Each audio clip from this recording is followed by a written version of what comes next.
It's been a minute since we've done one of these. Had to figure out exactly what file I was opening. I'm Neal McCready. That's Chase Parham. It's Hand Raised Guys, presented by Comer Heating and Air, Southern Air Conditioning and Heating, here on this Thursday late afternoon. Welcome into the show. Little things to talk about. Pete Golding talked to us today. Charlie Weis talked to us today. Chase went out to, I'm sure, the 15 most riveting moments of the Ole Miss practice earlier today. So we'll touch on those things. We'll take your calls. I've tested it. It worked earlier. If it doesn't work now, I'm not surprised. We'll figure it out. But I did try. It's been one of those days. But welcome into the show. Brought to you by Comer Heating and Air, Southern Air Conditioning and Heating. Different names, same great products and services, same great people. If you live in Oxford, Batesville, Tupelo, or the surrounding area, call our friends at Comer, 662-801-1777. If you live in Hernando, Memphis, or the surrounding area, call Southern, 662-429-4429. Like I mentioned, the Campbell Clinic Hotline, we'll open it up in a little bit, from fractures and sports injuries to complex spine and limb conditions.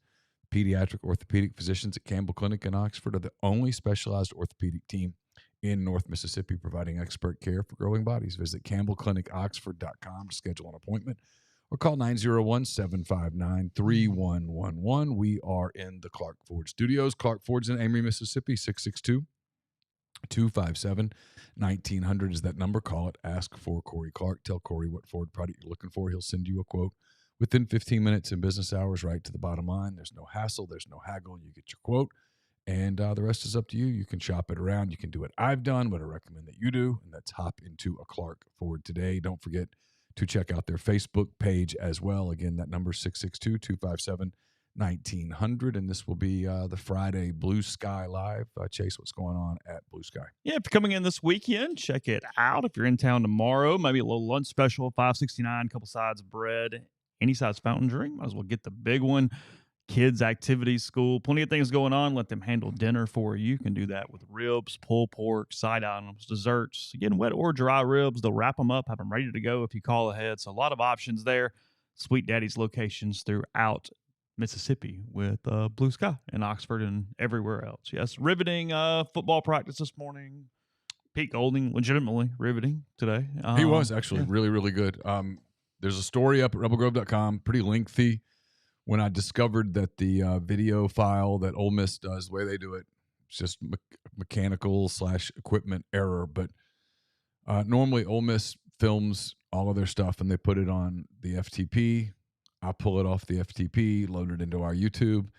I kept looking on FTP today, and it wasn't there. And I messaged Brad Sheffield at Ole Miss and was like, hey, are you guys going to load into FTP? And he told me there'd been a file issue, a corrupted file issue. They're trying to save it. But as of, I haven't checked in the last little bit, but I haven't seen that video. If that video becomes available, I'll load it to you. But once I discovered that there might not be video, I said, well, let me go in depth on the things that Golding said. So it's a very long article. There's an article, and then I just frankly said Golding on this and on this and on this and on this. A lot of quotes. He was really, really good. It was excellent. It was 18 to 19 minutes. Charlie Weis Jr., I know there's a lot of jokes all the time. I thought Charlie Weis was pretty interesting as well. It's a tough act to follow, walking right in after Golding, but I thought he was interesting as well. A lot of headset talk from both guys. A lot of talk with Pete about just their personnel on defense, the things that they're trying to do. I thought there were some interesting answers. I thought there were some interesting non-answers. And then, offensively with Weis, what I thought was interesting, Chase, was he was asked, you've always kind of had a bell cow, and he talked about how they had Zach Evans, and then they obviously had Quinshon Judkins, and at one point had Zach Evans and Quinshon Judkins. Yeah. And they don't have that. It's going to be a different room. I asked him about the running with Jackson Dart. I have not put up the Weis story yet. I will. I might make myself sit down and write it tonight. It's been a day, and we did a podcast this morning with Jeffrey Wright. Mind on My Money is up, presented by Argent Wealth. That's up. Siski and I did McCready and Siski, powered by Rain Total Body Fuel. That's up. And so I got this story to you. It might be in the morning before I'll write Weis. I'm trying to think if Weis said anything that I would consider like earth-shattering, and the answer is no. They like the offensive line. They like the wide receiver room. Excited about Juice Wells. Obviously, Jackson Dart. There's a feeling that he can take the next step. But I wouldn't say concern. I just thought it was an interesting answer to running backs. And I guess going in, the best comparison would be the year they had, was it Parrish, Connor, and Ely? You didn't have the one bell cow, but you had the stable of competent backs, and that's what you hope for at this point? Yeah, I think that's fair. I mean, and they got away with it that year. They went to the Sugar Bowl. I think they actually ended up like top 50. They might have led the SEC in rushing that year, actually, now that I think back on that. Corral ran it a good bit that year. You know, they talked. Quarterback run is obviously in play. They talked about how you got to be careful with that because look, they paid for it last season. Jackson was not healthy in the last portion. I think he got hurt against Arkansas and was not really the same player physically after that. Played very smart and played some good football, but he's more valuable to them. It's kind of like, it's not a great example. It's not apples to apples. The LSU baseball coach, Jay Johnson. He said he thought that Paul Skeens could have hit 25 home runs at LSU the year that he played. He's that good of an athlete. But he didn't want Paul Skeens to hit, not because he didn't think Paul Skeens could hit, but it wasn't worth the risk. He was more valuable to them as a pitcher than he was as an offensive player. And so they made a decision. And Jackson Dart, obviously, is more valuable to Ole Miss as a quarterback, as a passer, as a facilitator of offense than he is as a runner. And so he, as competitive as he is, as willing of a runner as he is, that's something that they probably have to be careful that they don't lean on too much, because you get the wrong hit and all of a sudden he's not the same passer, and that juice wasn't worth the squeeze. Well, look, they paid for the quarterback run, or for at least the physicality of an injury in 21. I mean, they lost the game against Auburn that Corral was banged up. Mm-hmm. That was a game that was winnable, obviously, if he's 100%. And then the Sugar Bowl, even though it was a bowl game and it was whatever, I mean, it was an abomination because Corral was hurt and played through it and got banged up, and it was what it was. So, yeah, I mean, we've seen a lot of evidence of those things over the years. I mean, his ankle never completely healed. You can't heal playing football every 7 days. So I thought that was interesting. But the more interesting stuff was Golding. Very comfortable in front of the camera. Well, I think would have stood there and talked for another 15, 20 minutes. They stopped it at 20 minutes or so. Like I said, it was 18, 19, 20 minutes. I don't know. I've got a timer on it somewhere. It was interesting. He was really good. He doesn't look like a head coach, but he sounded like one. Today's one of those days where... That's what I was saying, playing off this morning's podcast. He sounds like a head coach. Sounds like a head coach. He's been around, obviously, some very good ones. And I keep looking for clues like how confident people are in things. The one that's gotten headlines is he was asked about Walter Nolan, and he said he reminds him of Quinnen Williams at Alabama. And people have immediately, I know this is shocking. We talk about this all the time. People who weren't in the room immediately turned that into, oh, well, there's the comp. He didn't say, hey, he's going to be as productive. It's not exactly what he said. It's not exactly what he was getting out. Tupelo Reb is clearly late to the show. Yeah. You might want to just go back and catch up and listen. Yeah. He just said he reminds him of him. There is some skill set there. Look, everybody knows that. Nolan gets talked about as a potential top 5 pick. Got to go earn it. Because there's some, this isn't me talking. I've already had people push back. I'm like, guys, I don't know. I talk to NFL people, and there's like, hey, look, there's some questions. The NFL. We want to see his motor. The ESPN said that thing. And that story about the top 25 most impactful transfer or what players for the CFP or whatever. The quote on Nolan was, if he's motivated. Yeah. That literally was the clause in the story. There's an NFL, not narrative, just a question that scouts have written down. Yeah. Motor, question mark. Yeah. So, but no, when he's at his optimal, he's a son of a gun. And you mentioned Weis for a second. One thing too, I think taking up for him a little bit is not as outwardly comfortable, charismatic as Golding in those settings. But also Lane, even though he is become a manager of the program, he's still an offensive coach. So Right. we're getting glazed over in some ways because we're asking Lane so many damn offensive questions over time that you're not going to get the minutia that you wouldn't necessarily get anyway. You know what I mean? Yep. Like it doesn't really operate like that. So there were some omissions from Golding that I thought were interesting. And maybe it's because you gotta be careful there, obviously. no one yeah. specifically asked, hey, take me through your linebacker room, because thank God we were a little more on our game as journalists today. But there was a couple of those, but they happen. But I think he kind of referenced the linebacker room. They're trying a lot of different things. There's a lot of competition there. They don't have a set guy. I asked him about, have you decided who is going to wear the mic? defensive earpiece headset? And he's like, well, we're doing that with I'm way paraphrasing here. We're going to do that with a lot of different people. We're doing it with a lot of people right now. We've got this rack of helmets. They have a problem on defense in that most of the defensive linebackers also play special teams. Mm-hmm. And so you got to have a helmet. Only one person can have the helmet on. And they don't all exactly wear the same size helmet. So they've got this rack. He referred to it as it's a shit show. That's what he said. It was funny. We all laughed. There were two shit shows, and one shit show and two, this is how you get your ass beat. Oh, really? Yeah. Okay.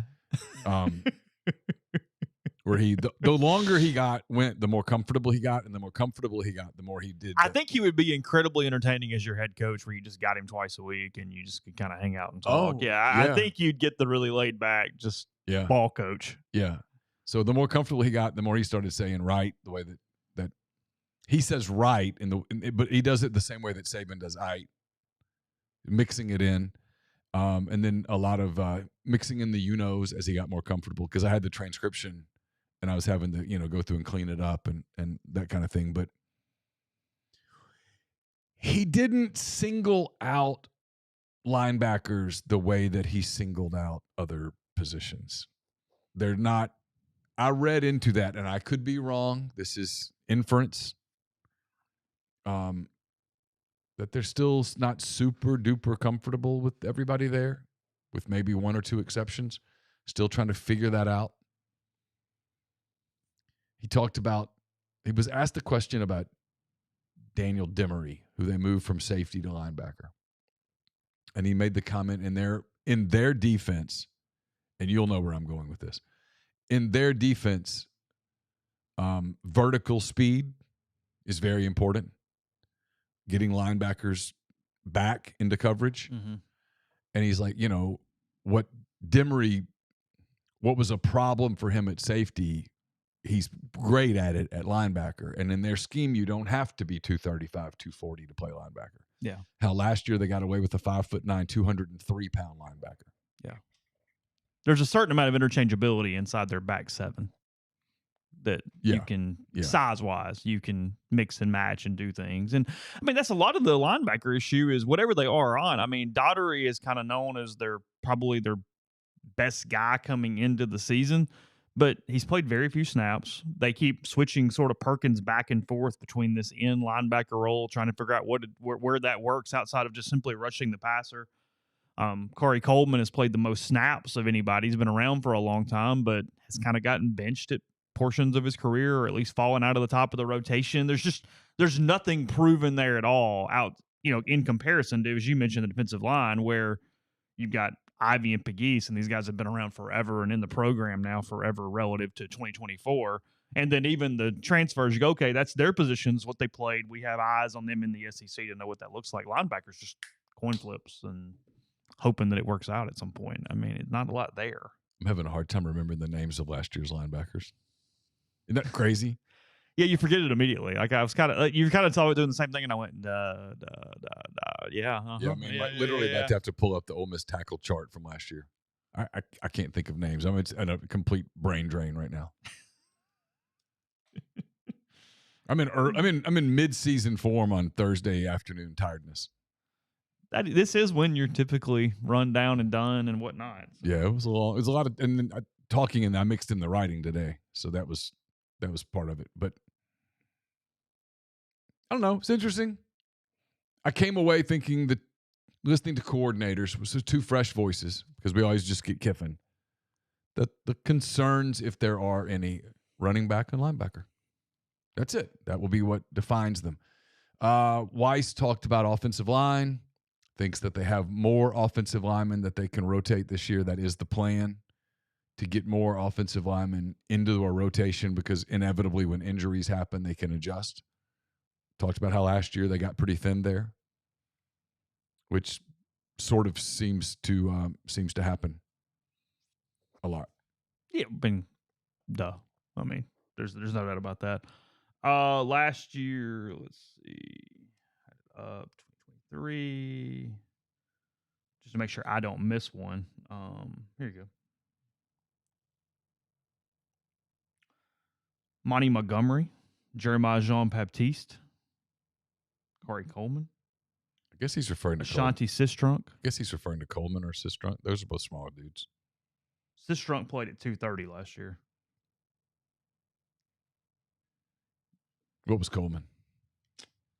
Last year, Coleman played at on the chart about 214, 215. Okay, it looks like. It's quoting the coach. I don't know. Tell you. Isn't that crazy? Unless he's just counting Perkins at 205. I mean, Perkins did play the season at 200 pounds. But he wasn't 5'9". I mean, he's exclusively a defensive end this year. Yeah, and he's 6'3" now. He talked about him. They're just going to say, go get the quarterback. I think they've simplified it for him. They've done a little bit of zone blitz with him where they pull him back out in flats coverage and sort of pull him back, because I've seen that drill 7,000 times already because of where we come into practice every single time. But outside of that, that's Belinda Carlisle today, or did you miss her? I did not hear Belinda Carlisle today. I think that's a period one thing, and I don't think we're no longer seeing period one. We got periods 3, 4, and 5 today. That's the new thing. And it was completely on schedule. It was basically 15 total minutes. It was 5, 5, 5, and out. Peace out. It was all individual drills. Was able to do a mostly an attendance report. The linebackers were not there. So that was a little bit of a problem. Michael Katz walked over at one time and goes, "Am I crazy, or are there just no linebackers?" And I was like, "Hold on," and went, "Yeah, there's no linebackers." And then I ended up seeing TJ Daugherty at one point, so he was out there. But I did not see any other what you would consider depth chart linebackers on the playing surface during those. No Deion Smith. Did not see Deion Smith. He is still not on the roster as of this morning. No Utah State transfers. I did not notice Micah Davis if he was out there. I did not notice Chris Paul because, again, there were no linebackers, so I don't know. The offensive line was completely healthy and not in black. Both Washington transfers out there, they were completely back. No issues there. They were in their normal red jerseys out there today. 2 scouts were there today, Packers and Saints, both completely focused on the defensive linemen. Almost exclusively. Mm-hmm. That's where they were. Now they're allowed to stay for most of the practice. Yeah, they're not going to screw anybody. They're good there. Right. They can hang out and do whatever they would want. Right. Watkins and Juice Wells still in black, but they're moving around fine. I don't know what's wrong with either one of them. Jordan is sort of just stays in black his entire career. That's been a pretty common thing for Watkins to be in a black jersey. But they were running routes and cutting with no lower body issues whatsoever. I had someone out there today tell me that even with anybody who was not present or in black, there were 0 significant injuries to date with the program. So it's his focus. I mean, Texas loses C.J. Baxter. Notre Dame's lost the tackle. Didn't Georgia lose somebody, I feel like? I have not heard an update. There was concern that they had lost someone, yes. Okay. I'm going to tell you something that you have never heard before. When I walked in, and I was running a little late, so I wasn't necessarily focused on anything. You have a USA hat on. When I first walked USA in, Soccer. Yeah, right. Yeah. When I first walked in, I thought you looked like Rob Lowe and had an NFL hat on because it's the shield and whatever. And I was like, and I had to look at you for a second, and I thought, okay, no, it's a USA hat. Things I've never heard before. You've never been told you look like Rob Lowe, have you? I have never heard that. Nope. It's a highlight of my life. This is as good as life gets. Oh, he's talking about Tennyson. That would be who he's talking about. Oh, okay. He's listed as a DB, but Tennyson played linebacker Gotcha. the whole damn season. If you'd given me an hour, I don't know that I could have remembered Tennyson. That's who it was. That's who he would be speaking of. That's the crazy part about like the portal and stuff is the portal's happening right away. You forget the previous season, like it. Just, and it's like my old man thing. I can tell you more about a roster 3 years ago than last year. You know what I mean? It almost like surfaces back. Because if you start going, well, what happened that year? I go, oh, well, Mark Robinson and Chance Campbell. And like I start running through the guys. And then you go, oh, yeah. Well, I also think it's a part of the lack of relationship now. I'm not going to name players that I covered at Auburn during those 6 years because there was always such an incredible amount of access. Mm-hmm. You got to know the kids. I'm not getting on that soapbox right now, but we don't know them. Yeah, Baptiste was a shorter guy, but he weighed a lot. There was a moment in Dallas when Jared Ivey was at SEC Media Days, and I walked up to his table, and he was in the middle of answering a question to somebody else, and he reached out to kind of give me a fist bump. And it's because we know each other. Yeah. Like, I sent him a DM. I don't think Jared would mind me telling people this. I sent him a DM a few months ago that was like, hey, man, I kind of kicked myself about you doing that show on 3, but it's really good. And I said, I know you want to play football for a long time, but eventually your career will end. And when it does, you've got a career in media if you want it. And he was like, yeah, that's really nice. And we just kind of had a conversation or whatever. And, and he's been on our show before. And he's one that we visited with a few times. And I've gotten to not know him, but we're familiar with one another. And so, there's a, hey, man, hey, I was a familiar face in a swarm of unfamiliar faces. Yeah, not to do the uphill both ways, but 10 years ago, you'd know 40 players like that. Because we're doing the scrums and they're just hanging out on Mondays and Tuesdays, and you're going, hey, what's up, hey? Oh, yeah. I mean, you had bits with players where you knew about stuff they did off and family and the whole deal. They knew about your kids and stuff. Mm-hmm. They knew stuff about you. Uh-huh. That's over. I'd love to actually know. Do you guys know who any of us are? Yeah. Can you name? You got a name? Or could you even put an affiliation with it? Oh, yeah. Or are we just faces? Oh, I think more and more we're just faces. Could Jackson tell you? If there's one. It's him, right? He could probably point at some of us and go, I think he's with so-and-so, and I think he's with so-and-so. I don't know that he would know everyone's name. Yeah. Think Corral knew names by the end? He's a weird deal. Not a good example, is it? No. So the last quarterback that knew our names was Tamu.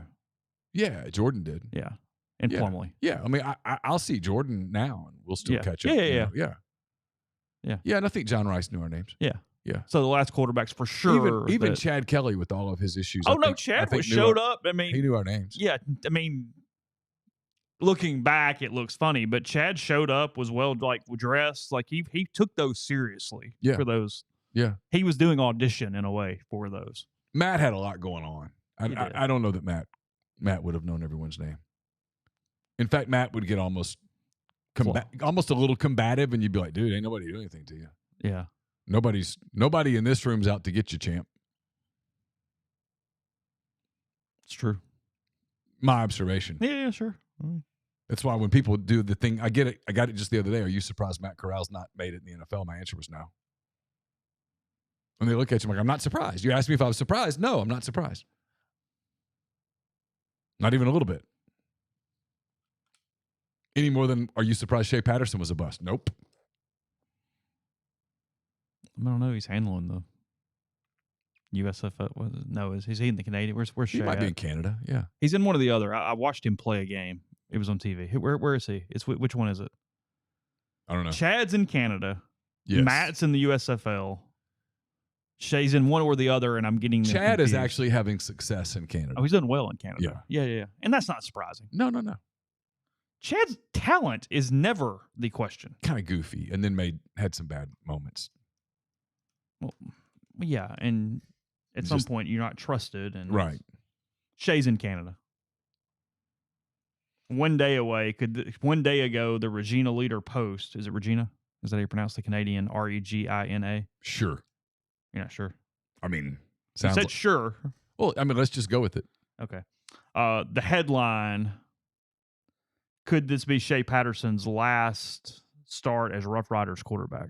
So he's a Saskatchewan Rough Rider. Okay. Right? Yeah. Okay.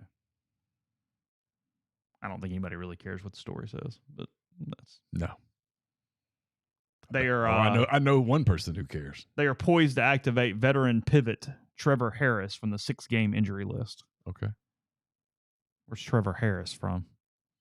Because at first I was going to say Trevion Harris or like some of those. We knew other Harris, but we don't know Trevor. I don't know about Trevor. Sure, he's a wonderful young man. Patterson, through 5 starts, has helped keep the Rough Riders competitive, not necessarily winning games, but not being the main reason why they have lost 3 of their last 4 and fallen to 5-3, which is still good enough to sit tied atop the CFL's West Division with the BC Lions. Okay. How many Canadian football mascots could you name? Like half? I could probably get half. All right, if you name me the team, we'll give it a shot. Let's see what happens. All right, hold on. All right. We'll see what happens. This might actually be fun. I think half is probably Canadian Football League. Just give me a list of teams somewhere. Standings, that works. Yeah, standings always is the way to go. Well, but I don't have the mascots on the standings. Oh, well, we'll give it a shot. I'm sure the Okay, 1 second. Just give me you're good. 15 seconds. You're good. So catching up a little bit, we've got McCready and Siskey on the feed. We've got Mind on My Money. We had a podcast with Jeffrey Wright earlier. All of that available at MPW Digital, and also my story on Pete Golding. I will write Charlie Weis within the next 15 hours. Okay, I would have gotten 1, 2, 3, 4 of 9. Okay. I mean, obviously, we have said some of these now. Okay. But, I did BC. Lions. I did not know that. I would Okay. not have gotten that one right. Calgary, I would have gotten that one. Stampeders. That is correct. Edmonton. Eskimos. No. Elks. No. Oh, wow. No chance. Okay. Saskatchewan, I knew the Rough Riders. Yeah. I would have gotten that one. Winnipeg. Jets. Blue Bombers. Blue Bombers. There you go. The Jets is the hockey team. Blue Good. Bombers. Mm-hmm. If you'd give me enough time, it would have eventually come, but no, I would not have gotten that off the top of my head. Okay. Hamilton. Tiger Cats. That's correct. I knew that one. That's where Masoli played for a while, right? I think so. Is that correct? Montreal. Alouettes. Okay. I'd have gotten that one. Ottawa. I no chance. I wouldn't have gotten it. Is it Rough Riders? Saskatchewan's the Rough Riders. Okay. Ottawa. I don't know. The Red Blacks. Oh, wow. No chance. And then Toronto. Oh, the Argonauts. That's correct. Good. Not bad. That's pretty good. Pretty solid performance. Much more than I would have gotten out of the USFL teams. Outside of Birmingham, I'm out pretty much on all of them. I would be a total disaster. I'm not sure. Have you watched any of that? No. Yeah, I haven't on or anything. No, it's football in the spring, and it just doesn't make it. Your body clock doesn't fit with it. It doesn't. I look at it, I'm like, that's not right. Did you watch the comeback in the fourth quarter today? I did. See, I saw them. Were they down 13 at the break going into the fourth? They were in trouble. They were down 17 in the fourth at one point. Yeah, they were in trouble, and then What'd they win by? I didn't see a final. It was like 4 or 5. Okay. 4. 1 by 4. Serbia obviously has Jokic. They have 4 NBA players. Bogdanovic was terrific for them today. Just fantastic. Was crestfallen when they lost. Is he a Hawk? What is he? I think he is still a Hawk. Is he a Hawk? Obviously, they have a 3-time MVP on that team, and you see why. He's a great player. Embiid was good enough. LeBron was really good late. Steph Curry was Steph Curry, and then Kevin Durant is just an absolute killer in international basketball. I get it. And just an absolute superstar of mammoth proportion in international basketball. And they just couldn't hold him off. They went dead from 3. They were like 0 of 9 from 3. Serbia had one open shot where they were up 4, and if he makes it, it's 7, and it might have done it for him, and he missed it, and it was just too much. Did you see the most on-brand annoying tweet of the day from your boy John Rothstein? No, I didn't. I mean, I don't want to offend you. I know y'all were tight. I know Christmas cards and Easter gifts and that kind of thing. I just think he's kind of weird. This is August. But he would think I'm pretty weird. It's just completely on brand. Rothstein today. Random thought, : Team USA having to play France in Paris for a gold medal feels comparable to Oklahoma playing Syracuse and Albany in the 2003 Elite Eight. Oh, shut up. See? I mean, shut up. That's absurd. It's absurd. Look, European basketball's better. It's better than it's ever been. There's tons of great players over there. France is going to give the U.S. a real game. Who'd they beat in the semis? Canada. No, it was in the quarters, wasn't it? Oh, was that quarters? Yeah, I guess so. I can't remember. Yeah, I think that was quarters. Because that was the same day the U.S. beat Brazil. So I don't know who they beat to do that. Was 03 one of your Auburn trips in the NCAA tournament, or were they already bad then? No, it was then. It was then? Yeah, that was the one where Carolina had just been born. Oh, that was the Syracuse. That's the team. Oh, so that was the Mello. That was that year. Yes. Okay. Auburn took them to the final minute of the Sweet 16 in Albany. That's right. Oh, so what are you speaking of? Who'd they beat? So they played Oklahoma in the next round. Oh, okay. Yeah. Thank God it wasn't. So Auburn would have played Oklahoma had. I just remember being in a state of panic that if Auburn beats Syracuse, they're going to the Final Four, and this is not going to work. This is not going to go well. Syracuse 79, Auburn 78. Oklahoma, which was the 1 seed, 65-54 over Butler, and then Syracuse beat Oklahoma 63-47 in the regional final. Yeah, see, I didn't get to the Auburn-Syracuse game until like 10 minutes before it started. So stupid. We went into the city early that night before and took the train back into Syracuse and to Albany and absolutely just humped it to the arena. That's unlike you. That's really unlike you. It was a different time. Okay. Yeah, we spent the day in New York City. God, how bad would that have stressed Parrish offered out? Can you imagine? I mean, he would have been. Oh, he would have been in pouring in sweat. He would have been in hives. Yeah. Syracuse, Texas, Marquette, and Kansas was your Final Four that season. Because that was Dwayne Wade with Marquette. Yeah. I don't remember who was on the Kansas team. All right. Is that Rafe LaFrance? Was it? I don't know. Nick Collison. Texas beat Michigan State in the Elite Eight.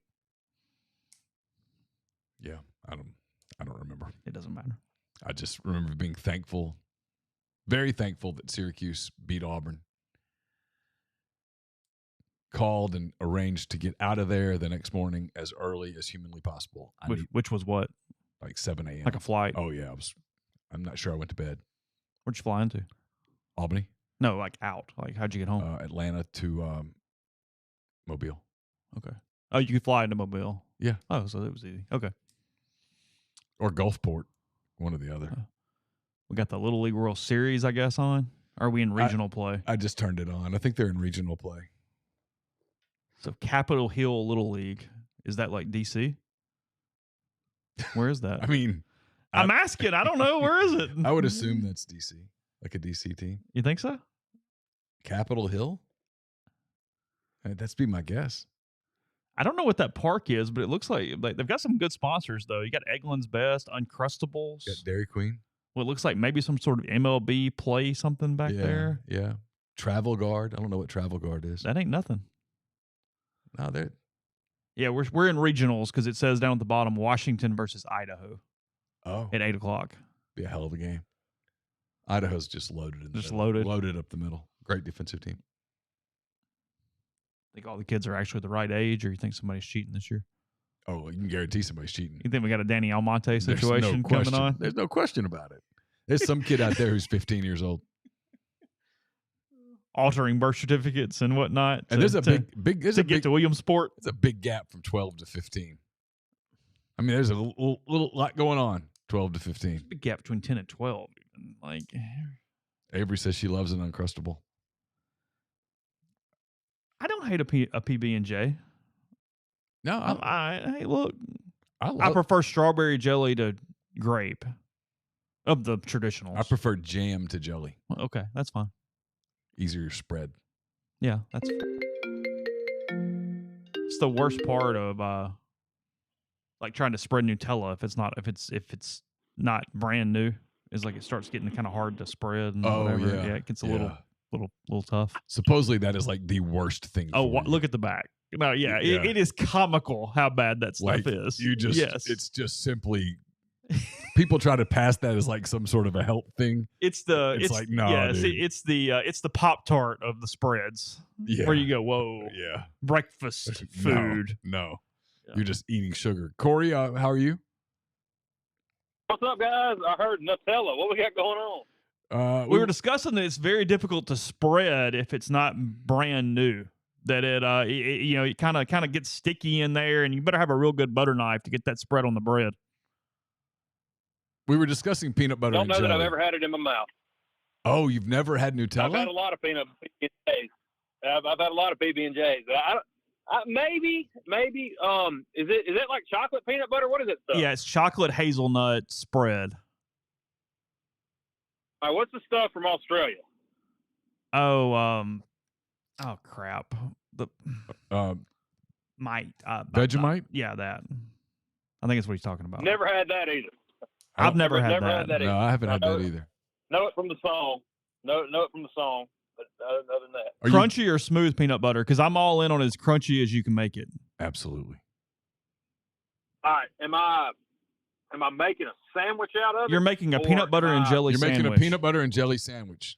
Don't make this more complicated than it is. I'm crunchy, but I will say if I'm going to do the old throw the spoon in the jar and get a heaping helping tablespoon, I'd rather have smooth that way. But on a sandwich, I like crunchy. Why would you rather have smooth? I don't know. This takes me back to my grandmama's house, I think. I don't know. I just think that's what she always had around, and I'd be playing outside, and I'd come in, and she'd scoop a thing of peanut butter like a little snack. So that's probably what that's about. Jelly or jam? Are we doing like grape or strawberry? Are we doing some crazy flavors? What are we doing? Straight up, Welch's grape. Just straight up Welch's grape. Okay. Very traditional there. Yeah. Crunchy. And I think one of the worst things that was ever invented was that jar that had both of them in it. Yeah, it's not. That's not the way it's supposed to be. It's not supposed to be like a mixed swirl. Like what they were supposed to. Right. It's not supposed to be swirled. The peanut butter didn't taste like peanut butter, and the jelly did not taste like the grape jelly. It was very odd. Agreed completely. Very odd. Yeah, if you're completely counting calories and just need a protein source, PB2 with some water and mix is not terrible. It's completely satisfactory for what you're trying to do. It's okay. Right. My kids like Uncrustables. I can't deal with that. That's how we actually started the conversation was Uncrustables. Yeah, one of the sponsors behind the kid who was, I guess, the hero of the game was for Capitol Hill. His one of the signs behind him was Uncrustables. Do you like marshmallow fluff, like the fluffernutter kind of thing? Nah. Okay. Nah, about the only time I'll eat marshmallows is like on a dessert or on a s'more. Yeah, that's probably about it. S'mores are very good. This is not some hot take or whatever, but I do think they're a little overrated. They're good. No, they're good. Like, I'm not saying they suck. That's what happens. It's like, oh, you've got dumb opinions. And I'm like, I didn't say it was the worst food ever. I just said it's a little overrated. S'mores and Oreos are overrated. Oreos are overrated. Come on. Yes. Yeah. A marshmallow goes on a good sweet potato casserole at Thanksgiving too. That'll play. Yes. Yeah. My mom makes that. That's good. With the marshmallows. She does one with the marshmallows, and then she does one with the like candied pecan thing. Oh yeah, that's good too. What about the basketball game today? I actually watched when I watched it because everybody was blowing the phone up, going, the USA's about to lose. They were about to lose. Serbia's really good. I mean, Nikola Jokic is one of the best 5 players on the planet, and I mean, might be one of the most skilled. Well, there's no might be to it. Might go to end up being the most skilled big man in the history of the game. So he kept them in it. Bogdanovich was great, and the U.S. team had to play electric fourth quarter basketball down the end. But Steph Curry and Kevin Durant, Yeah. who would have ever assumed? I was watching. Yeah, I was watching it on my computer, and my dad, who knows nothing about, I would bet you that if you lined up Steph Curry, LeBron, and Kevin Durant, I don't think he would be able to tell you which one was which. Like, I just don't. And he's like, what in the world, Serbia? And I was like, yeah, but about that time, Jokic scored. And I said, now, he may be the best basketball player in the world. And he kind of looked at me and said, yeah, he plays for the NBA. And we pulled up their roster on Wikipedia, and they've got like 6 or 7 active NBA players on that team. Yeah, Vasily Micic, Bogdanovic. Yeah, there's a bunch of guys on that team that are really good players, and they've played together for a long time, which counts. And so they have a lot of chemistry. They know where to move the ball, and in the first 2.5 quarters, especially, man, they were just getting open looks and knocking them down. Is the grip of that ball different? Is the size of that ball different? What's different about that ball? No, I think it's pretty similar. Just the color scheme's different. Okay. I didn't know if it was like going from college to pro or something like that. In football. What's going on at? The ball's different from college. In football, right? Isn't the ball a little different from college to pro? Yeah. So men's basketball, FIBA, it's an NBA. They're both 7. There's both size 7 balls with 29.5 inches of circumference. But the FIBA ball has 12 panels. The NBA ball has 8. FIBA balls have more seams that are closer together, which can help shooters find them in the dark and align their fingertips with them. And then NBA balls are harder and rockier, while FIBA balls are spongier and more slippery. NBA balls can also become stickier when wet with sweat. Got you. Okay. There you go. We all learned something today. So FIBA balls are easier to shoot, most likely. What's the difference between a college football and an NFL football? Well, let's try to find out. I don't know. I know the NFL ball doesn't have the white stripes. It's solid brown. NFL balls are 11 to 11.25 inches long, while college footballs are 10.5 to 11.25 inches long. Okay.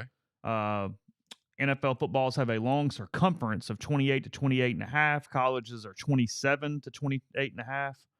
And then, as you said, NFL footballs, no stripes, while college footballs have 2, 1 inch, half, blah, blah, blah. And then NFL balls have a slightly wider nose than college footballs. Okay. So you do need a larger hand for an NFL ball versus a college ball. That's why they're obsessed with the quarterback's hand size. Yes. That he could potentially have masked it in college easier than the NFL, in theory. Okay. Yeah.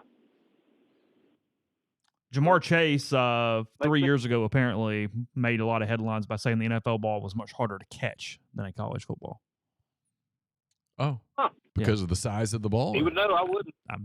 He's caught a lot of balls. That's what it's saying. Don't know. But yeah, that's what I got. What's going on at Clark Ford? Oh man, I think Monday spooked a lot of people. I've listened to the Hendrickson podcast, and Monday spooked a lot of people. And I've still got stuff coming in, and I don't need it to back up. You know, I know that we probably are living in some uncertain times for the next 4 months. And, me and you have talked about this before, Neal. Like, I can't say, like, the state of Mississippi is 50th in a lot of stuff, 49th, 40th. But where we're not is we have a very aggressive advertising standard that we can't walk down a specific road when it comes to ads. We can't advertise $199. You can't say on a billboard, but you can't out loud. You can't say things like employee pricing or invoice stuff. Correct. Right. In an ad, I cannot do that. I cannot say that this is X amount under this word right here. You know, I can't do that. I would get called before the board, and the board happens to be led by my father, so I really can't do that.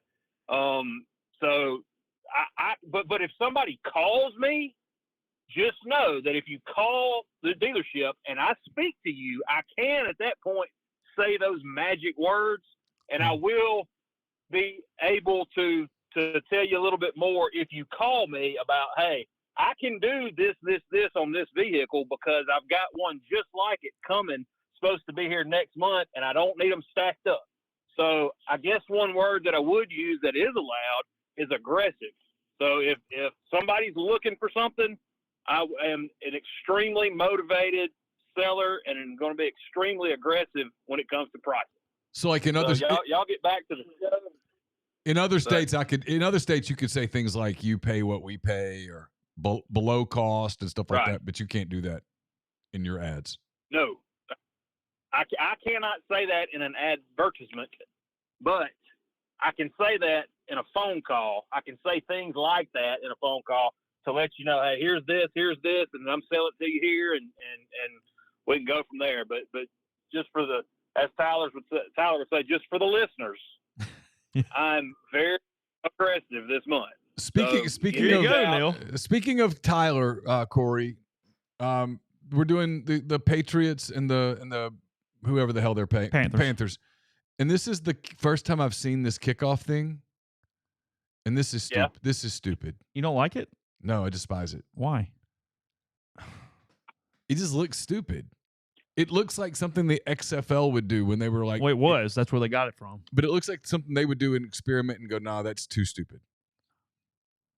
I did kind of find it pretty interesting. I'm 99% sure it was you and Tyler's show. I did find it pretty interesting about the type of returner changing from kind of a Devin Hester to more of like you would throw Adrian Peterson back there because of the just the physicality. It's a run play. Yeah. Right. Yeah, that's what the Cardinals special teams coach believes the NFL is going to do. That was his opinion. Yeah. He knows more than we do, so I'll take his word for it. It wasn't broken. They weren't returning ever. Are we talking about the comeback of Corvick Need here? I mean, is that what we're doing? Well, you have to catch it. That's the problem. No, they brought Jordan Holder in to catch the football. Yeah, never run with it. Just catch it. Just catch it. Every time, fair catch, over, done. I'm the type fan, when the ball leaves the opposing punter's foot, I'm yelling from the stands, fair catch it, fair catch it, fair catch it. It is something with Ole Miss being so bad at that for so long. Is even now I'm conditioned to wonder if they're going to catch the ball every single time. I do it in my head. And I don't think Jordan Watkins has dropped one, but that is just where my mind goes is, hey, they just need to catch it, right? And start from there. Yep. I know. Fair catch it. Throw that hand up. That's right. Bryce Young getting into year 2 now? I don't think Young's playing right now, though, playing today? I don't think so. Who's quarterback? Whoever number 18 is. He did not look like Bryce Young. Is Caleb Williams going to play next week? I think for so. Your Bears? Yeah, I think so. The talk in Chicago is he's going to get some snaps. Gotcha. That was painted. Yeah, they're starting to get a little panicky in Chicago because Justin Fields looks good in Pittsburgh. Oh. Maybe it was their fault. That it was perhaps a Bears thing. Yeah, that Mahomes fella looks pretty good over in Kansas City too. Yeah, is Trubisky still in football? Yeah, he's the backup for. That's where I was going. Actually, I think he's the backup for the Bills. Is he really? Yeah, I think I'm pretty. He's backing up somewhere. Yeah, he's still got a gig. He is the Buffalo Bills quarterback. Yes. Yeah. Sorry, he is a Buffalo Bills quarterback. He is not the Buffalo Bills quarterback. He's not the quarterback, but he's smart enough to know. He's not the. No, and he's a smart dude. So you think he's the new Ryan citizen. Fitzpatrick, just hang around for a long time and chill? Yeah. Oh, there's probably a lot of similarities. Yeah. Can play a game if you need a game played. He's not going to kill you for 1 week. Hey, Chase, who was the backup at the Saints that played at like La Tech that just made an absolute career? Oh, Jake Delhomme. La-Tech. No, he's not from La Tech. He was in Lafayette. Okay. Maybe that's what he's talking about. Is it Delhomme? Ended up being in the Panthers for a long time. Somebody was Drew's backup for like 10 years. Oh, yeah. Chase Daniel was there forever. He did him for a while. Yeah, he ran through. I don't think the Saints had but like 3 the whole time, and now it's just, I mean, as is. We got this is our year. It's our the 15-year. Oh God. You know what it 09? 15. Yeah, this is it. This is it. I mean, I'll be done. I'll be done by damn October with it. I won't even watch it. I'll just be playing fantasy at that.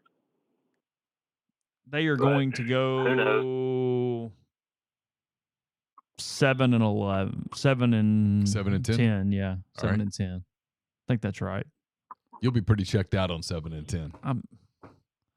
Yeah, I will. Here's the thing: I'm gonna be pissed if they go 10-7 because they can't win the thing. So you're just screwing up your pick.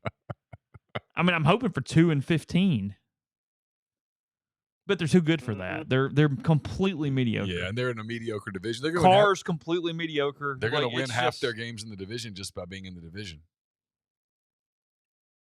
Yeah. Tampa, Carolina, Atlanta. There's just nobody any good.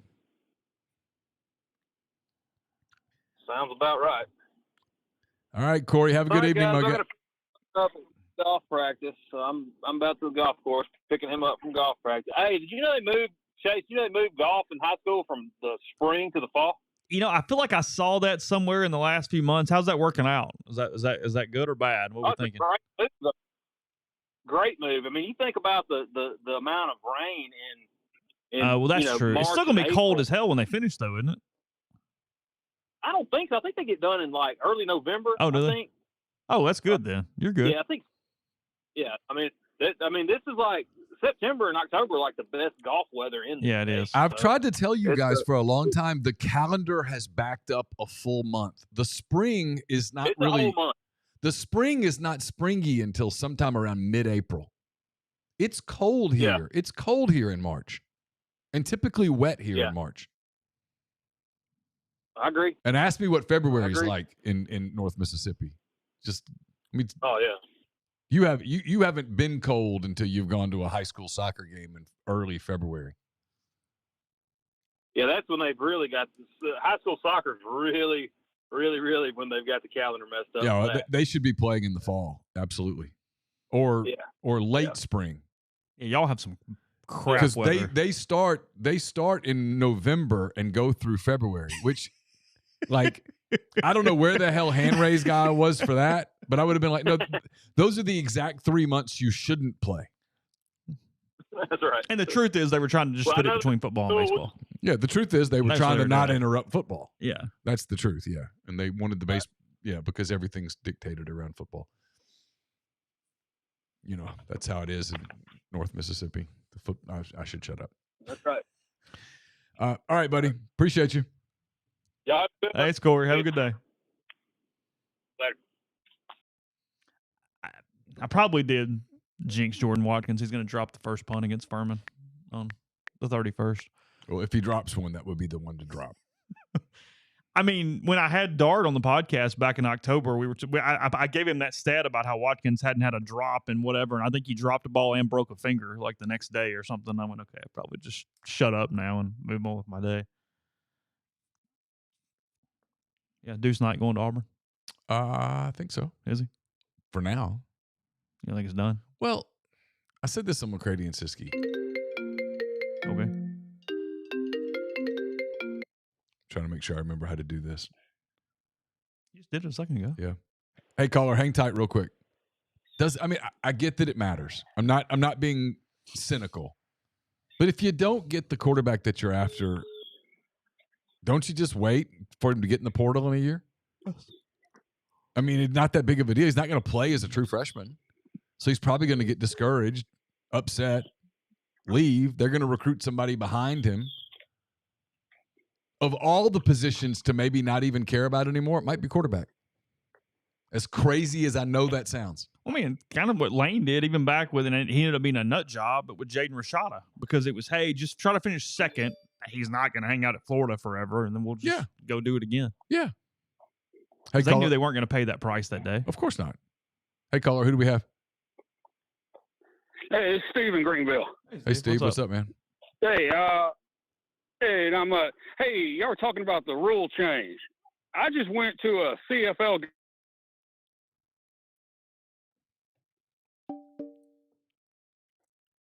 don't know if it's my network or his, but it says. And if you tackle the guy in the end zone on a punt or a kickoff, you get a point. If you tackle him in the end zone. Talk about making – yep, you get a point. 1 point. 1 point. Oh. And if you the receivers back up 5 yards off the line and get a running start. Yeah, that one is one that I think we would never exciting? adopt here because it's just such a damn advantage to the offense, and you go so fast. I mean, think about that. Can you imagine giving Tyreek Hill a 5-yard head start to be at the line of scrimmage full speed when the ball is snapped? It'd be tough. There's nothing you could do. But don't you think it would make the kickoffs more exciting? I mean, Neal's a traditionalist apparently, and really liked the kickoff the way it was because it was a very compelling part of the game. So I understand. Here's my thing. Here's my thing. The NFL. The NFL is a very comfortable thing. It's very dependable. The games start at noon. They start at noon. And as the game gets going, that after a touchdown or a field goal or whatever, they're going to kick it off and then have a TV timeout. The kickoff's going to go through the end zone. You've got 3 minutes right there. I was talking about this with Tyler today. You got 3 minutes right there. You can go use the restroom, fix a sandwich, grab a beer, check what you have on the smoker, whatever the case may be. You can count on that. You're not going to miss anything in those 3 minutes. Then you can come back up and you can catch up on one TV on Red Zone and on the other TV, the game that you're watching. You should just have the TV timeout during the kickoff because it's not going to be called or returned. That's my point. Then start the damn thing just on the 25 without the kickoff then. You could do that too, but there's nothing wrong with having the little formality of, hey, the kicker's going to come out. He's going to kick it. It gives you a chance to kind of catch up on other stuff. You got a little 3-minute break right there. You're not watching the kickoff. You sort of know. Instead of actually getting a play? Yeah. We got a play. That play did nothing. You got an extra play. That play did nothing for me. I think it's going to kill the return for a touchdown potentially because you can't get a lot of momentum. Like it clogs it all up. Oh, and now you can't get a lane break like in a gap anymore. And what's next? You're going to announce, hey, we are punting, or no, this is a fake punt. I do hate the onside kick portion of this. Okay, then all of this is stupid. It was fine the way that it was. And I'm not one of these averse to change people. It just was fine. The NFL was fine. It's the king. Why would you mess with something? Like if you go into the NFL meeting at the end of the year, when someone goes, anything broke? You're like, nope, we're rich as hell. We're the king. Keep going. What do you think, Steve? I agree with Neal. They should have kept it the way it was. Or if you're going to change it, copy the CFL before you do USFL or USL, whatever it is now. Why are you changing anything? I mean, why are you changing anything? No matter what anybody else does, you're just for a really long TV timeout. I understand. That's what you're saying. You're for a really, really long TV timeout. He loves college football. When the guy comes out there with the white hat on and stays for 9 minutes, we're good. It's because we're there. That's nightmarish. It gives you time to go get a beer. That's the problem in the college games when you're sitting in a press box and he comes out for 3 minutes and 7 seconds and you look at the thing and you're like, really? Like, what the hell? But the college game, unlike the NFL game, you can't count on it to be over in 3 hours and 5 minutes. It's true. It'll go 4 hours. And so the 3-minute TV timeout at that point is imbecilic.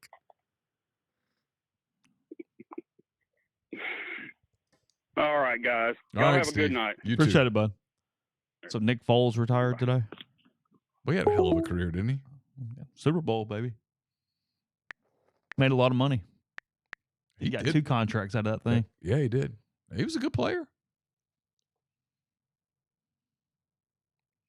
Wish we had a Twisted Tea ad campaign. I know. I was just staring at it going, God dang. Hey, I miss Twisted Tea, man. I love you. Hey, come back, Twisted Tea. I was literally just staring at it, almost like I was watching Bo Derek in 10 for a second. It was like, beautiful. Oh, okay. You guys just don't know how beautiful Twisted Tea is. That's funny. Hey, Twisted Tea, come back. Yeah. I miss them. I'm going to really miss them in January, February, and March. Yeah. Hey, who do we have? Hey, is this Neal McCready in Pro Palestine Parham? It is. What's up? How you doing? Pro Palestine. Hey, guys. It's Ivan. How are y'all? Oh, We're good. What's up? We got football. Man, hand raise, guys, is back. That's how I know football season's coming up. I didn't even think y'all were doing this until the season actually started, like the real season. We got to get the kinks worked out. We're not going to go super long in these early August shows, but I got to make sure I know how to work the phone thing and some stuff like that. And there's a football game on, even though it's pouring down rain now. Panthers and Patriots. And Tyler said that I had to watch this kickoff thing, which I already think is an abomination. So outside of the onside kick, it is like growing on me. Sure, I need to get this clarified. Is this how every kickoff's going to be from now on? Yes. Well, at least this season. This is so bad. I know. Stupid. And you can only do onside kicks in the fourth quarter, and you can only do two. If you're behind. And you have to tell them it's coming. Come on. I want to say this is the XFL or whatever one of those leagues. That's how they formatted. Yeah, it's XFL. They basically took it and kind of turned it a little, and that was it. I don't like the onside kick thing either. No, that's the worst part. There's no doubt about that. You're essentially having to tell the other team, hey, get your hand team out there, right? 5'5", 165. That's a big dude. Is that what he is? Yeah, the hitter here for Salem, New Hampshire. I would guess. I don't know. One of these teams is from Maine. One's from New Hampshire. The winner goes to Williamsport. So this is a pretty big night for the kids on national television. Got a little nerves going maybe in this bad boy. He got look like a Rangers decal on the helmet. NFL Chase. Are we at the point as Saints fans? Are we at the point as Saints fans where after this year, if they just go 6-11, they just need to blow it up and go full on tank mode? Yeah, I'm ready for the reset because they don't have enough capital and talent and everything to actually turn it into something. So we're just doing this constant mediocre deal that I've seen before, and I'm done with it. I mean, I'm truly rooting for whatever it takes to go 2-15 as soon as possible and just reset it and try to figure it out. We're just good enough to not suck. Yeah, I mean, it's not hell right now, and it's purgatory, and I feel like in sports fandom, purgatory can kind of be worse. It's the worst thing there is. It is mediocrity in college football and purgatory in the NFL are the two absolute worst things possible outside of that first year college coach that you think is building and, the Freeze 12 kind of thing. It's horrid because even last year I've had a bunch of my buddies who are Saints fans goes, well, I mean, we'll miss the playoffs by a game. I'm like, okay, but they take 7. You finish 9th in the league. I mean, okay. It just means you didn't suck. You weren't the Panthers. Yeah. Because you got to play the Panthers twice.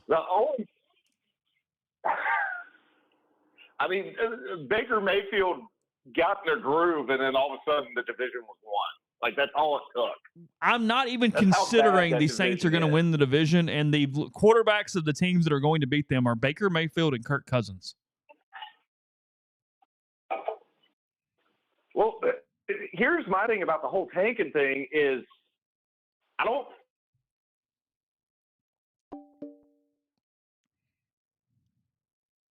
It's telling me I have some stability issues, which I'm assuming is on my end involving the AirPad, yeah. I was seeing if I was on Wi-Fi, but I'm not. Grind has a question. Super chat. Thank you for the super chat. He says Mississippi State's all-time record is 586 and 609. If they went 8-5 for the next 6 years, they'd be 634 and 634. How many years until they have a winning record over under 9.5? All right, this is kind of like a train leaves from California. Yeah, hold on. So if it's not okay, here's the question: they got to make up how many games? So they got to make up 18 games to get above 500. So yeah, 3 for 6 would do it. If you average 7-5 It still gives them 3 SEC wins per time. That's only 2, not counting the bowl games. It's essentially what Grind is doing is saying, do you think they can average 7-5 for the next 6 seasons or 9 seasons? Because 7-5 for 9 seasons would put them over 500 in 9 years. On over under 9, I'll go over. I'll say no, they can't. Yeah. The league is just going to be too hard. They have to average 7 wins per season and go 500 in bowl games to go under for 9 seasons. So the next decade, State has to average 7 wins and go in the regular season. Yeah. And then go 500 in bowl games. I'll go over. Yeah. Feels just too. Well, because any season that you don't kills it. And I don't think their ceiling is good enough to where they can go get 10 one year and offset it. You know what I mean? Yeah. Laughing to Sammy. So, I mean, if they go 5 and 7, you just lost 4 games to that year. Yeah, that's what I'm saying. Yeah, no, the schedule's going to be too hard. Because even under Mullen, they did that. They went 5 and 7 twice. Yeah. APR got them in those bowl games, baby, though. I mean, bowl streak alive. A 35-point win over your boy Hugh Freeze helped to get into that bowl game, too. It did. I mean, just keeping it real. Hugh could have put an end to that shit if I he mean, wanted. you know, I'm just saying. They don't set the rules. It is what it is. I mean, I was there. Yeah, that's the thing. If they go 4-8 one time, you're done unless you go 11-2 or some shit. I mean, so. And if you're buying State at 11-2 this decade, I'm going over. Yeah, me too. Just too much working against them. If you tell me they have 2 or 3 good years, sure, of course. But no. Because they're behind right now. And the teams that are down there with them, other than Vanderbilt, I kind of like their chances to get going before State. Yeah. I mean, if you said who has a higher potential of just getting a season, sure. Yeah. Well, there's more, I mean. Carolina can go get a season. Sure. Arkansas can go get a season. I mean. Well, I mean, we were doing the Tyson thing yesterday or whatever. I mean, you know, it's real. There isn't a Tyson in the Starkville. No. So yeah. Today, I mean, I'm not trolling. Trey says, "What football programs does State clear in the SEC outside of Vanderbilt?" That's it. There's not one that they 100% clear. No, that's it. Vandy. Yeah, and it might even be just certain. I'm not sure who even might be below them. There's not one, right? No. I mean, who?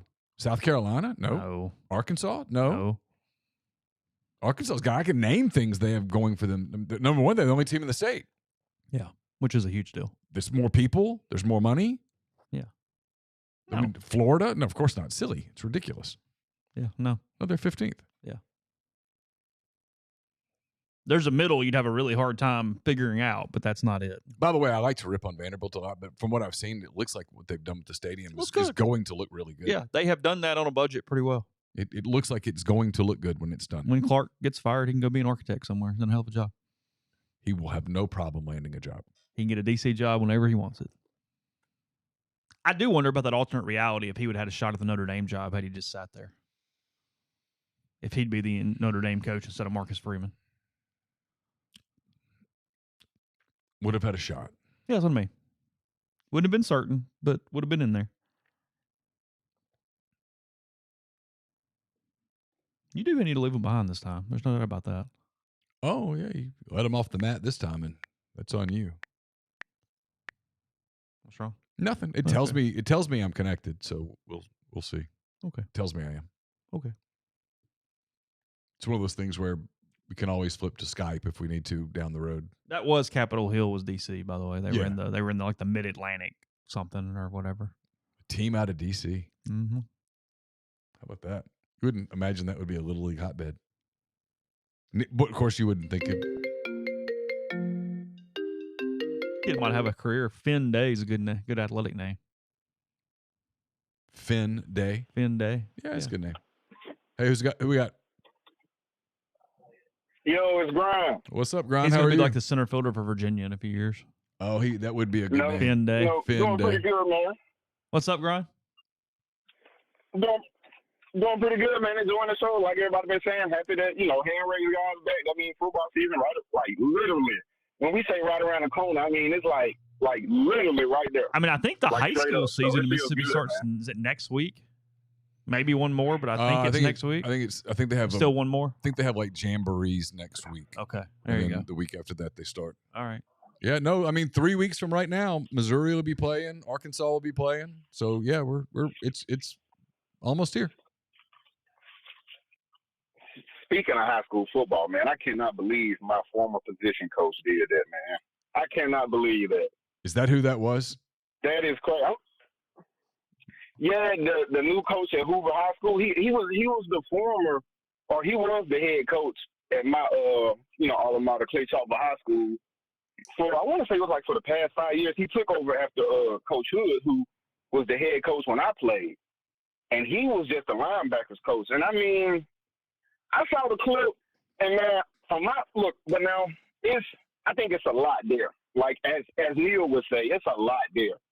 As far as like, what would even possess him to do that? Yeah. Because I'm gonna tell you now, he ain't never put his head, put my head near his crotch. Nobody that I saw on the team, he ain't never did that to one of us. But I also think that it was like where I grew up, and where kids who go to Hoover grow up, it's different. You know what I mean? Yeah, sure. And I'm not saying it's that I'm not saying we're tougher or anything like that. It's different. So but that just can't happen. That just can't happen at practice. It just can't. I'm not gonna lie. I was a little surprised when I saw dudes who were a little bit younger than me. Like, there was a kid that played for him, played defensive end for him in my school that went on to play for Southern Miss and was kind of taking up for him on social media. And I was like, I don't know if that's the time to be doing that, man. Yeah, so, I mean, so it's complicated, right? Because it's to my knowledge, it's a one-time thing. And I mean, nobody wants to be judged forever on their one worst moment. That being said, you can't do that. You just can't do that. And no. People don't send their kids to football to be humiliated, to be abused, to be treated in that manner. They just don't, and you can't. And I think this is going to be a difficult it's going to be a difficult thing for him to recover from. I mean they're pursuing they want criminal charges filed. Which is like, man, I understand. Like when I saw the video, it was wild because I mean, from my position, I've been out to his house where we watched film in his big movie theater thing where it was just crazy. Like to see him do that and to the guy that coached me, I was like, wow. So my only stance is I'm guessing somewhere along the line where he won all these won a couple state championships at Clay Chalker, got the big job in Hoover. Maybe power went to his head or something. I don't know, but yeah, that was crazy. Yeah, I'm sure there's more to the story than what you see. But man, you just, I mean, he rips his helmet off, throws it, then like you said, kind of puts the kid's head in his crotch. It can't do. It's such an abhorrent look that it doesn't really. There's no explanation for it. 100%. I'm with you. You're not gonna get any pushback from me on that. Yeah. Now I will say, as I've been gearing up for this football season, I've been thinking, and Auburn been trash. So obviously as a fan, I've been having to do some reflecting. And what I thought about, and I think it's gonna be a pretty interesting time for you guys. I think us as Auburn fans, that 2013 season, as we get further away from it, and I know the whole Gus Malzahn thing, I think we're going to be happy that he was that team, and just the way that he's going to look back at that season. Because I thought about it to myself, man. I said, how would Hugh Freeze have handled it if imagine the prayer of Jordan Hare happening to him, and then you got the kick six, so it just feels like God is on his side. I mean, oh God. Oh. I mean, could you? I just want y'all to imagine the way. That's. I mean, the kick six. I mean, you just know it's coming. You just where God is an Auburn man. I mean, you might have just said it in the press conference. That's a great thought exercise. What is Hugh Freeze like in the press conference if he's the Auburn coach when they have the prayer at Jordan-Hare to beat Georgia and then the kick six game to beat Bama? Gus probably doesn't. Dude, Gus probably doesn't. Gus probably doesn't get enough credit for being like just admit human. Yeah, human. Human is the word looking for there. Yeah. Human. And honestly, like at the end of the day, Gus just let Auburn have that moment. Like he didn't, because I mean, if you look back on it, like it probably. Like, let me interrupt you and warn you about something. Auburn will not be having that moment. When and if Hugh Freeze has that moment at Auburn, it ain't going to be about Auburn. It's going to be about Hugh Freeze. Here's the plan I drew up. let me just let you go ahead. I can spoil that part for you. It will be about Hugh Freeze. So you're saying if Hugh Freeze would have did exactly what Gus did, saw that Nick Saban about to try to game in the field goal, hold on, man, let me call a timeout. Let me put a fast return guy back there, something that people ain't really thinking about. Yes. I'll take you through my thought process. Yeah, he would. Let me take you through my thought process. We talked about this earlier in the week. This is why you practice this. Yes, we work on this every Tuesday. And then you could ask 50 people in the program, do you guys really work on this every Tuesday? And they'd be like, I don't really want to talk about it. I got to go. I can't be seen talking to you right now. Nobody would be like, no, man, we don't work on that. But not one person would be like, oh, yeah, we work on that. I'm willing to put my name on that. Sure. And then the prayer at Jordan-Hare where the guy for Georgia that tips the ball up. And it just falls in the guy's hand. Like, that's what, like I was going to say. Like I think you guys get where where I'm coming from with that. And I just, like I said, I know how you guys think about, feel about the guy and everything and the stuff that he actually does. And so, yeah, like, that obviously would be a pretty cool or interesting thought exercise, like Neal said. Auburn freezes. Man, before I let you go. you know it's coming. And then, look, you don't have, I would probably say you'll have at least 90% of the fan base eating it up. Oh, you would, man. There's everybody. Look at what they're doing. I mean, he's recruiting really, really well right now, especially with the high school level, and everybody is. I've been reading it. Everybody is absolutely drinking the Kool-Aid, and maybe it's good Kool-Aid. I'm gonna tell y'all this, man. Whether y'all believe it or not, and see, the thing about it is, when I heard your boy, your friend that covers, Auburn sports. I listened to a little preseason pod, to get me kind of ready. And, he basically said that Hugh Freeze has to go 9-4 this year. Or what? And I thought about that, and I was like, man. Hold on. See, look, or what? Well, look. This is what I'm getting at. Because I was with you. But let's just say in this hypothetical situation, I know everybody talking about conference expansion and we finna pick up everybody like we playing a game of jacks and all this. But let's just say we don't. Let's just say the SEC stays where it is and we're going to keep the same scheduling model. Okay. Well, if you don't have a good season this season and next season, well, one that the Auburn fans can accept, dude. All right. After these two, you're going to have Alabama, Georgia, Texas, LSU, Ole Miss, Tennessee, and Florida all on the same schedule for 2 years in a row. All right, let's do this. So you better make some headway. Let's do this thought exercise. We're not going to hold you to this. This is just an August 8th. August play. 8th. Just your gut feeling. Don't overthink it. Just tell me win or loss. Okay. Alabama A&M at home. Gosh. Alabama A&M at home. Win. Okay. Win. The Cal Golden Bears at home. Win. All right. New Mexico, the Lobos at home. Win. Even win. Okay. 3-0. Whatever. Win. My Arkansas Razorbacks come in the next week. What you got? Man, I'm putting some hog on the grill that Saturday. Okay. Win. So 4-0. Oklahoma comes in September the 28th. The Sooners roll in. It'll be rolling 4-0.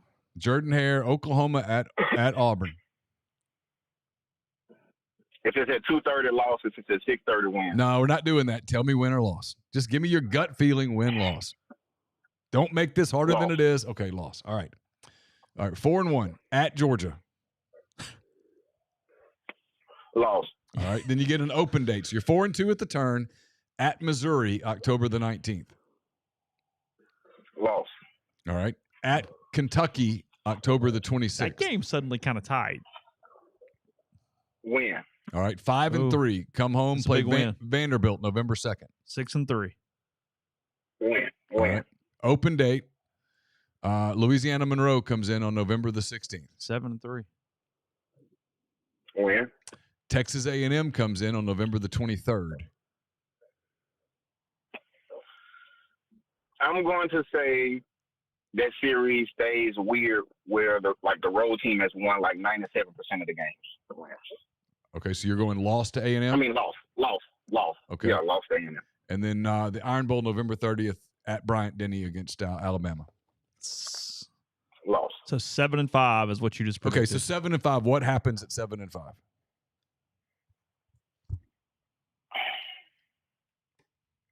It's honestly Nothing. The answer is nothing. It would be it.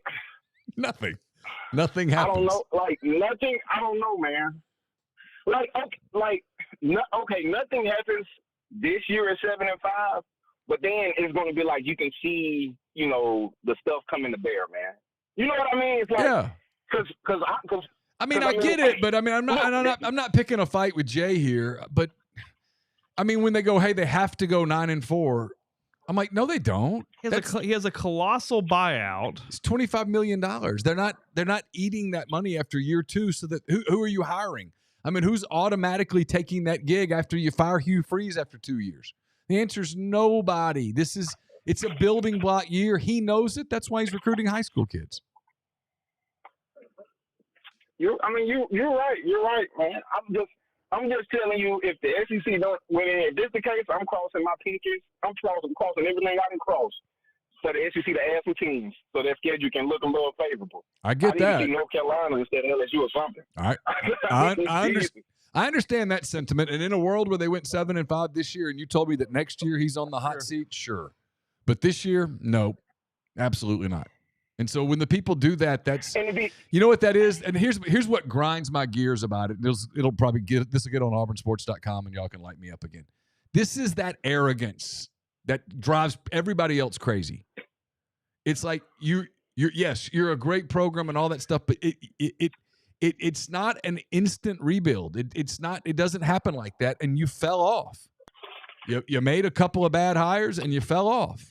One in particular, and you fell off, and now it's not what it was. And your two rivals, for the longest time, were two of the most elite programs in the country.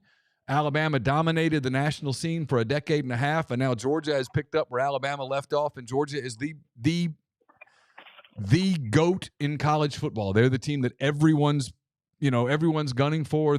Kirby's built an absolute monster there, and that's in your backyard, and it's a down cycle for you, and the whole that you're destined to be this 10-11 win team is horseshit. It doesn't work like that anymore. I agree, man. Look, you kind of preaching to the choir a little bit. I know that. If I said that to rational people, to irrational people, they'd get angry. But just because you once dominated doesn't mean you'll dominate again, and it certainly doesn't mean that you'll dominate instantaneously just because the calendar kicks off. It just doesn't work like that. It takes time. Honestly, the more I think about it, how high his seat is depends on what Peyton Thorne looks like. If Auburn goes 7-5, but Peyton Thorne, looks much better, then, people will be like, okay, look, there's a proof of concept. He's recruiting better quarterbacks, yada, yada, yada. But if Peyton Thorne go out there and he's the reason why you went 7-5 instead of, being, you could have had a better record, then that's going to be a problem for people. That's going to be a straight-up problem. I mean, people get frustrated, but nothing's happening to Freeze. I mean, if you tell them, if the football gods come down and go, Hugh Freeze isn't the coach at Auburn next year, I'll be like, oh my God, there was another scandal. It would be nothing. It would be nothing to do with football. Oh my Lord. Oh my Lord. Well, man, can I get y'all with some trivia before I let y'all go right quick, man? Of course. Sure. All right. All right, I'm going to do this one a little different. It's the category of it is called Who Am I? And the subcategory is Upset King. So, since Texas A&M has joined the league, SEC, we've had crazy games all throughout the seasons. But we've had certain games where unranked teams have just smattered ranked teams, top 15 teams. And so I'm going to name the year and the team that the quarterback beat and the final score. And then you tell me who was the quarterback that scored the big upset over the ranked team. Oh, okay. I think I got you. I'm a little confused, but I'll play. We'll play along. We'll figure it out. Okay. So in 2022, I beat number 5 Tennessee 63-38 while I was unranked. Who am I? Did Carolina do that to them? I don't know why I was thinking it was Missouri. Was it? Probably neither. Go ahead. Take your pick. I can't come up with a name. Spencer Rattler. You got it, Spencer Rattler.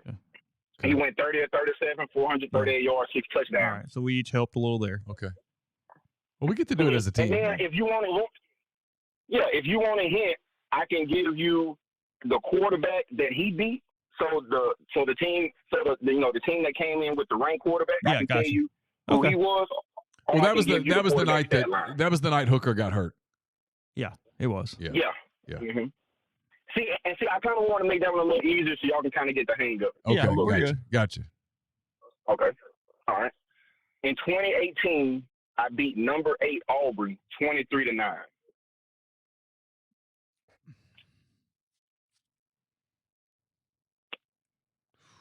2018 Auburn 20. I don't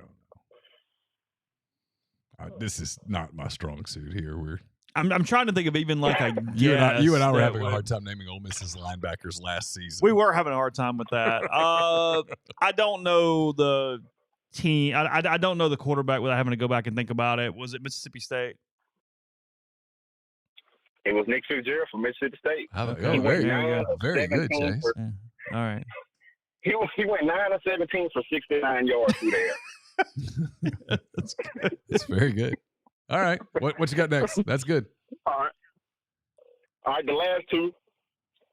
In 2016, I beat the number 14 Florida Gators 31-10. In 2016, I beat the Gators 31-10. The hard part is coming up with the quarterbacks because I'm lost on quarterbacks' names. Depending For on the some year. reason, LSU is sticking out in my head. Is it they LSU? would have been unranked like that in 2016? I mean, yeah, I was a quarterback for an unranked team. Yeah. Well, LSU's had some and we bad beat years. the number 14 Gators 31-10. Clueless. Yeah, I don't have one here, Graham. I'm Brandon Allen for Arkansas. That was the end of the season where they just started going crazy. If you say that so. wouldn't have And been the my last one- guess because I wouldn't. Arkansas's not playing Florida every year. I would have tried to come up with a quarterback that I at least knew was on their schedule that year. Okay. I understand that. And in 2014, I beat the number 11 Georgia Gators 38-20. Who am I? Okay, Georgia Bulldogs or Florida Gators? You said Georgia Gators. Oh my God. I beat the Georgia Bulldogs. My bad. 11. The number 11 Georgia Bulldogs 38-20. Who am I? All right, so I'm going to guess you accidentally gave us the hint with Florida, and I'm going to guess who would Florida's quarterback in 14 would have been? Would that have been Greer or Harris? Greer. All right, Will Greer of Florida. Are you sure you want to lock that one in? I mean, apparently not because it's wrong, but If it's not him, I don't know who else it would be. It was Treon Harris. Okay. He went 3 of 6 for 27 the other quarterback. yards. Well, see, you're exactly, yeah, because that's a good point because because Greer got hurt. Because Harris would have been the quarterback had Ole Miss not had the Arkansas deal, and that's who they would have played in 15 in the SEC title game if everything else stays chalk. Because even though they had lost to him earlier in the year, they went, hey, they're not losing to Harris there. Right. That's pretty good exercise, Grind. Man, I appreciate you guys. Yep.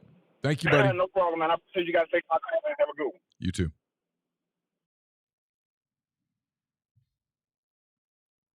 I'm not good at that. That's tough. That was hard. That's tough. It's definitely one that's going to take me getting back into the rhythm of football a little bit. Yeah. I'll be better at it in a couple weeks. We didn't do that bad. We did okay considering. Yeah, but I mean, like, the Arkansas didn't even cross my mind. But, and okay. Florida, right. Well, that's one of the misnomers, right, about that crazy game. That wasn't a bad Arkansas team. Mm-hmm. You know what I mean? I mean, we do that historically. Brandon Allen was good. Brandon Allen was really good. We played in the NFL for a long time. Might still be in the NFL. It's the way you lost because you had three really stupid things. Yeah. That's the thing. Yeah. It wasn't that the game was should have been a blowout. It was just you had three really dumb things. That's all. And I can't, for whatever reason, like you go back into like I think what it is when you're on the beat, you are covering one team. I actually think I'll get better the more you go back. Kind of like knowing the rosters. I'll do better. Yeah, probably so. Yeah. 2007, I'd give you a better answer probably. But like you get on the beat and you're so focused on the team you cover that you just don't really. It's harder. Yeah. You spend all day at a stadium and all that stuff. Oh, New Hampshire's taking a lead. Look at the fellas. France beat Germany, by the way. 73-69. That's who that was. Oh, okay. U.S. has topped 100 medals now at the Olympics, up to 103. Have a 30-medal lead on China. 103-73. It sounds bad to say I'm Olympicked out. Yeah. Because I never really got Olympicked in. Yeah. But I get it. That's not really. It just didn't. Certain things did. I mean, the pole vaulting thing was cool. Yeah.